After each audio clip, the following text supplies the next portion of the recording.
I believe that every teacher's hope that their teaching will inspire their students to great heights of achievement, help them to grow, and succeed at the end of the school year. Every teachers are putting much efforts in lesson planning, material design, different teaching strategies to track their students' progress effectively.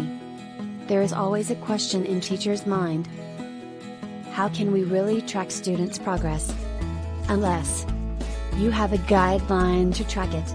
Common European Framework for References has spread outside of Europe to countries all over the world. Its aim is to provide a reference work for the educators, for language teaching and learning as well as assessment.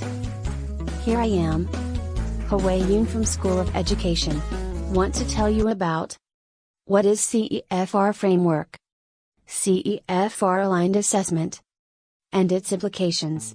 CEFR was established in 2001 and designed to establish international standards for language educators to cater the needs of language. Its influence has spread outside of Europe to countries right across the world, so that now it is recognized internationally. It is a global framework that sets syllabus, curriculum, assessment where all the stakeholders collaborate on language education without barriers. CEFR is an action-oriented approach, learner autonomy, social cognitive approach, and easy-to-understand level skills to allow the students and teachers to progress according to different individual needs. There are many researchers such as North, Taylor, and Tan, and Alderson, recognize the effectiveness of CEFR as a comprehensive framework that emphasize on social cognitive approach and are able to provide a more transparent curriculum in language assessment. How it has been used in language assessment. CEFR framework is a corresponding move from traditional assessment of learning, an innovative assessment for learning. In the past, the assessment is exam-oriented that assess students' achievement to rank the students. The achievement indicates the effectiveness of teachers' teaching practice. Now, the assessment is action-oriented, which encourages the pupils to be responsible for own language and perform communicative tasks. In CEFR, the levels are described in 3 tiers, that is basic, intermediate, and proficiency. Each of these tiers have 2 levels, making a scale of 6 levels, which is A1, A2, B1, B2, C1 and C2.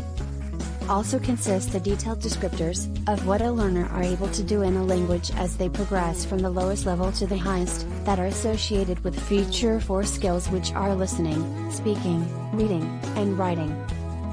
These descriptions are called can-do statements. Can-do statements focus on what students know, and are able to do using the language rather than what they do not know. Let's take a closer look on CEFR aligned assessment. Here are the key concepts of CEFR aligned assessment. Problem-based learning. Students are encouraged to learn about a subject through the experience of solving an open-ended problem found in trigger material. It is more to hands-on way, instead of rote learning. Inquiry-based learning. Teachers acts as a facilitator to guide the students in completing the task. The learning is self-directed and students undergo active learning process.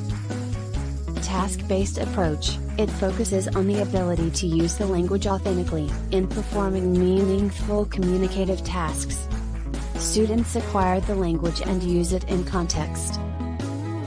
Formative assessment. The teachers will design a wide variety of methods to evaluate students' academic progress during a lesson. It is a continuously assessment. Social constructive theory.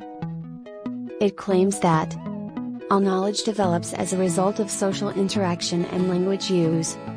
Rather than starting the problem by introducing the ruler, the teacher allows students to reflect and to construct their own methods of measurement. Human development is socially situated, and knowledge is constructed through interaction with others. Scaffolding.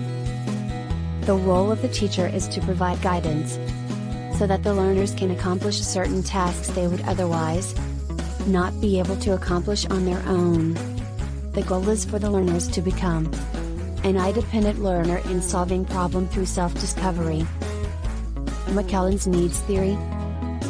The motivation for a common framework was more pragmatic, rather than academic. It encourages the learners to go more far in studying a language.